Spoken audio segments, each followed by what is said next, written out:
Russian Foreign Minister Sergei Lavrov says that there are attempts to distort the meaning of the US-Russian initiative on holding Geneva II International Conference on Syria. After restoring security and stability to the city of al-Sfeira in Aleppo countryside, Syrian Arab Army units seized explosive devices in some houses and public places. Thousands of Bahrainis take to the streets in the village of Ali, southwest of Al-Manama, denouncing their government's oppressive policies.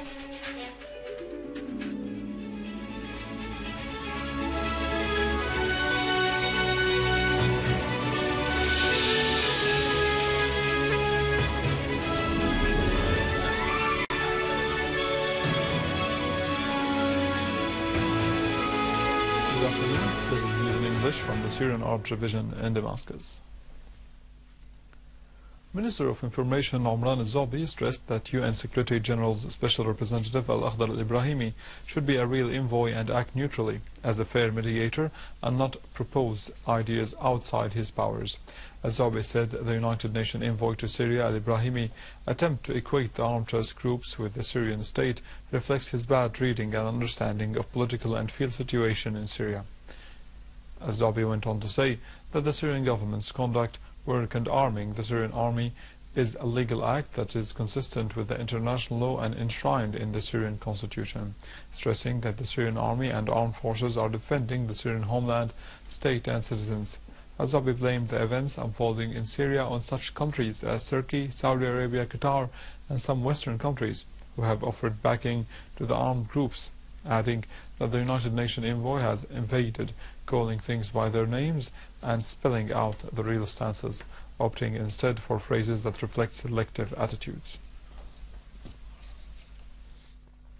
Russian Foreign Minister Sergei Lavrov said that there are some attempts to distort the Russian-American understanding and initiative to hold Geneva II on Syria. Lavrov said during a press conference at the conclusion of the discussion of the Russian and Japanese Foreign and Defense Ministries in Tokyo that there are a lot of tricks around the Russian-American initiative, as these attempts are not for failing the initiative but to distort its content and change its track. Lavrov added that Moscow value Tokyo's attention and intention to take the peace track, which goes in accordance with the Japanese constitution. On his part, the Japanese foreign minister stressed that Moscow supported Tokyo's participation in the international conference on Syria, pointing out that the cooperation between the two countries in the fields of security is not important to the bilateral relations but also to the whole region of the Pacific Ocean.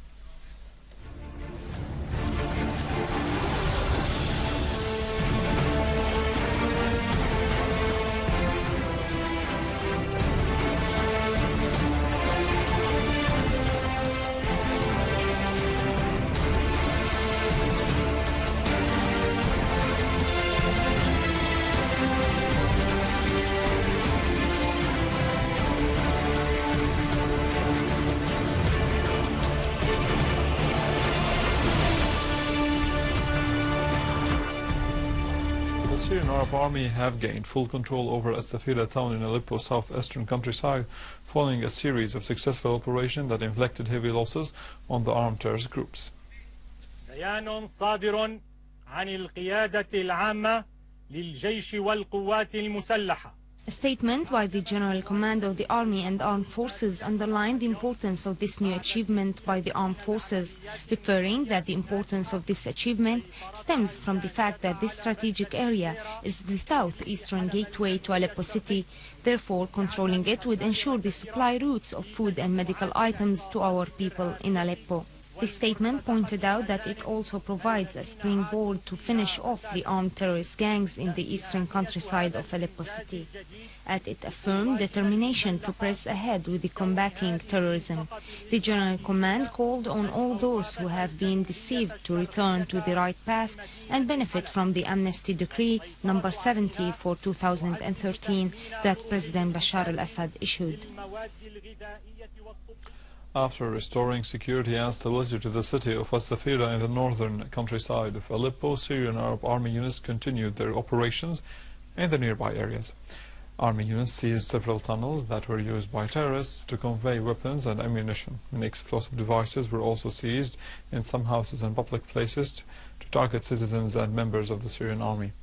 The news correspondent said that the Syrian Arab Army would press ahead with its operations in the areas of Tal Alam and Queris in Aleppo countryside. Units of the Syrian Arab Army carried out operations against terrorist dens in several areas of Idlib countryside, killing and injuring many of them and destroying their cars and equipment. An army unit in cooperation with the residents ambushed an armed terrorist group from the so-called Suqur al-Sham brigades in the area between Qmenis and al-Mastuma villages in the countryside of Idlib. A military source said all the members of the terrorist group were killed and injured, and their weapons and equipment were seized. The source noted that the confiscated equipment included a 120mm mortar and 54 rounds for that mortar, in addition to various amounts of gunpowder, wireless communication devices, an RPG launcher and shells. Earlier, Syrian Arab Army units killed and injured scores of terrorists in Kafr Shlaya and Abu Dhur and other nearby villages. In Damascus countryside, the Syrian Arab Army units destroyed terrorist gatherings and hideouts with all the weapons and ammunition inside them to the south of Hosh Arab and Adra, north of Al-Sahel, southeast of Al-Jarjir in Al-Nabik, and north of Yablud in Damascus countryside. A military source pointed out that an army unit targeted terrorists in Kermarsas farms and killed many of them, including Muhammad Fahid Sultana. In addition to destroying their equipment, other army units destroyed a terrorist den and killed 30 of them in Rima farms in Yablud area.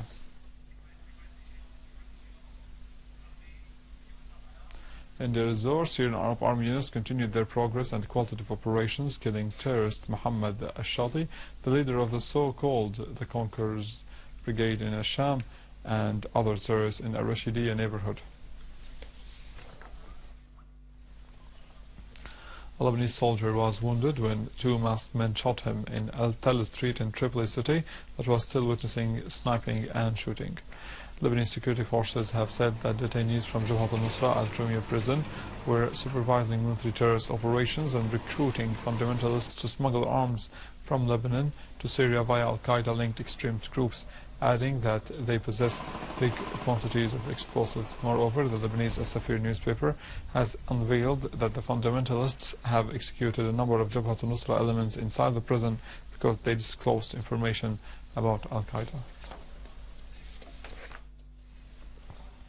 Thousands of Bahrainis took to the streets in Ali village, southwest of the capital Al-Manama, in response to a call by the opposition to take part in the demonstration under the motto, "Our demands are justice, equality and democracy."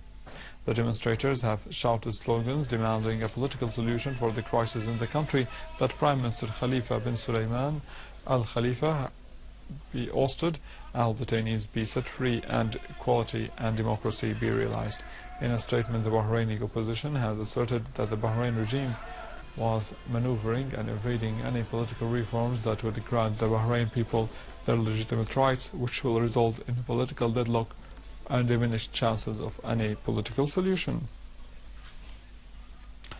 With this, we end our news for today. Thank you for watching. For more details about Syria and the region, and to view this bulletin again, you can always visit our website in English, www.syriaonline.sy. Now to the latest in business and market news with Nariman, but after a short break.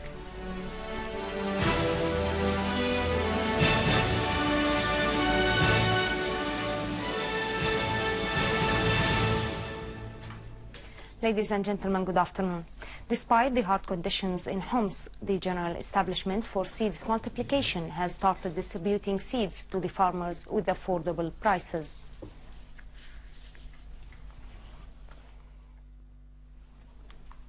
In Damascus countryside, the Consumption Establishment branch has launched a shopping festival in al-Assad suburb in Harasta on Friday and Saturday, in order to provide the citizens with the basic needs with affordable prices, as well as prevent any attempts of monopoly. On the other hand, the establishment branches in all governorates seek offering several goods with lower prices to meet the citizens' demands. A technical team from the Ministry of Agriculture has drawn up the general outline of the law for organizing livestock wealth within the efforts exerted by the Ministry through the project of developing livestock wealth. The director of the project pointed out that the project is being carried out with all of its components in the targeted villages amounting to 1,260 that have been chosen in line with the specific criteria out of about 4,000 villages working in the domain of animal breeding. General Director of the General Establishment for Textile Industries, Suhail Saeed, has assured consumers that there was no need to worry due to the absence of various products from the market, as the cycle of production has stopped in many companies. He added that the production capacity in spinning and textile companies would address all the needs of the local market, which would help to dispense with the alternative resources from external markets. He pointed out that the local products enjoy high quality and have been competitively marketed. He concluded by saying that the total value of losses due to vandalizing and plundering have reached more than 16.5 billion Syrian pounds, but that doesn't include losses of Aleppo's and Deir ez-Zor's companies. The prices of crude oil fell below $95 a barrel for the first time since June. Futures capped a fourth straight weekly decline, the longest stretch of decreases in more than a year. Brent for December settlement decreased 2.7% to end the session at $106 a barrel.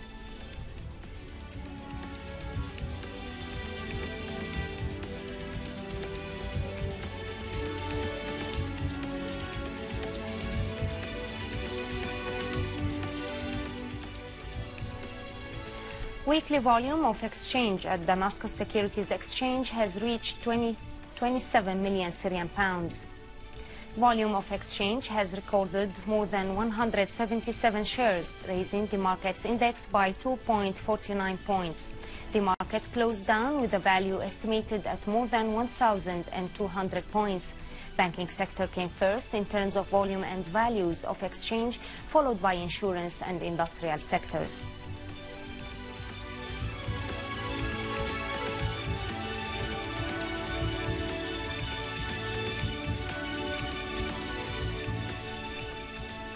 Chairman of Damascus Jewelers Society, Ghassan Jazmati, said that the society will not introduce the Syrian golden pounds to be sold in the markets, but after 3 weeks, expecting a big turnout to buy Syrian golden pounds compared to the English 22 and 21 carats golden pounds. Jazmati said that the Syrian pound is recognized everywhere and that it needs no license or recognition except by the concerned bodies in the Syrian governorate. Gold was flat yesterday, trading close to its lowest in nearly 2 weeks, after sharp losses in the previous session caused by month-end profit-taking, strong U.S. economic data and higher dollar.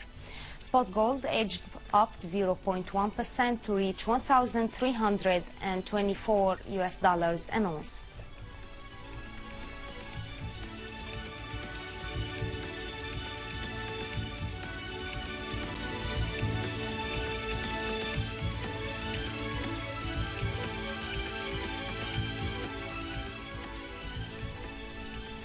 Finally, over to some main currencies exchange rates according to the bulletin of the Central Bank of Syria.